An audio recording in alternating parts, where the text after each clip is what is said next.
ভাই হ্যাঁ আপনি তো বললেন মরণ একবারই হয়। না ভাই দেন আপনি আমার মোবাইল ডিসপ্লেই নাই। ওনা মোবাইল চেক দাও দরকার নেই, কিন্তু আপনি যে কথাটা বলছেন জি ভাই। আপনার এই কথার জন্য আপনাকে আমরা সাবধান করছি যদি সাধারণ মানুষ হন। জি কিন্তু আপনি যে কথা বলছেন বাকি ছেলেরা থাকলে আপনাকে অবশ্যই অত্যাচার করতে জি ভাই। আপনি এরকম কোনো কথা বলবেন না। মরণ কিন্তু একবারই হয়, এটা কিন্তু বলে আপনি গেছেন। না ভাই এটা আমি বলছি আমি আমার বাড়ির সাথে ঝগড়া করছি ভাই। যাই হোক, এখন আপনি আমি বাড়িয়ালি ঝগড়া করছি এখানে তো। 32 নম্বরে দিতে আসছেন বাড়িয়ালি না না না পোলার সাথে কথা বলছি। পোলার সাথে কথা বলছেন আপনি? সবের সাথে আমার ঝগড়া হইছে। আচ্ছা আপনি তা আমি আরদে মাছের আরদে কাজ করি। এনে পানি কিসের নেই। জন্য? আসি মাছের আড়ত থেকে আপনি দাম ফোনটা বের করেন তো। ফোনের তো অবস্থা খারাপ। না আপনি আইডিতে ঢুকেন না, এই যে দেখেন আপনি চলে যান এখান থেকে। জিতেছি ভাই। আচ্ছা ভাই। আচ্ছা প্রিয় সাংবাদিক ভাইরা, আপনারা দেখেছেন কিছুক্ষণ আগে একটা ঘটনা এখানে ঘটেছে, সেটার বিস্তারিত আমি একটু ব্যাখ্যা দিব আমি আপনাদেরকে। প্রথম অবস্থায় যেটা হয়েছে যে এখানে যেটা করে নিষিদ্ধ আওয়ামী লীগের লোকজন ছদ্মবেশে আসে, এসে এখানে যারা বিপ্লবীরা বা পুলিশ প্রশাসন কি অবস্থা, এই ভিডিওটা এখানে আসো, এই ভিডিওটা ওরা কমপ্লিট করে ওদের সিনিয়রদের কাছে পাঠায় যে ভাই এই হলো অবস্থা। এভাবেই কোটি কোটি মানুষের ঘরে দেশ জুড়ে ফ্রিজ একটাই, ওয়ালটন।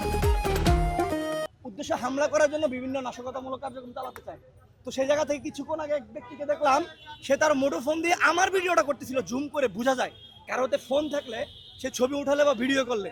তো আমার সন্দেহ হলো, সন্দেহ হওয়ার এক পরিপ্রেক্ষিতে তার ফোন চেক করলাম, সে প্রথম বলে সাধারণ মানুষ রিক্সা চালায়, পরে চেক করলাম তার আইডিতে পোস্ট দেওয়া, আজকে সে যুব লীগের কর্মী হিসেবে সে সুন্দর পোস্ট দিছে। চিন্তা করেন, ভাবা যায় এখানেও চলে আসে। এরপর তাকে আমরা একটু তাকে চা খাওয়ানোর চেষ্টা করছিলাম, কিন্তু সে চাটা আর খাইতে পারে না, বাম হাতের চা তো খাইতে পারে না।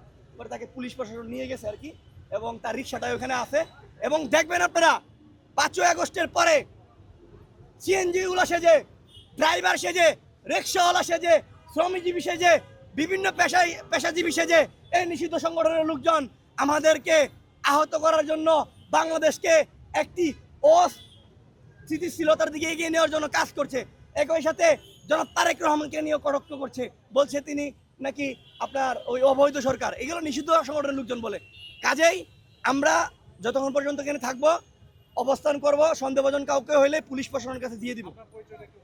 আমি আনম আয়াস, সাবেক বৈষম্যবিরোধী ছাত্র আন্দোলনের কেন্দ্রীয় সমন্বয়কারী শহীদ আহত সেল, বর্তমানে কাজ করছি রাষ্ট্র সংলাপ ফোরাম SDF এর কেন্দ্রীয় সদস্য সচিব হিসেবে। ধন্যবাদ।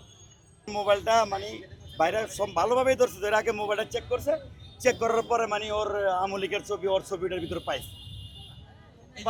এই জন্য আটকাইছে, আটকায় মনে করেন যে ওর পুলিশের কাছে দিয়ে দিছে। আর ওর গাড়িটা আমি ধরে রাখছি, পরে চাবিটা ওই যে বাইকের কাছে পৌঁছে দিছি, এই যে গাড়িটা এখানে আছে। চাবিটা ওই যে আমার নাম বাকের। জি জি না আমার না, আচ্ছা আমার না।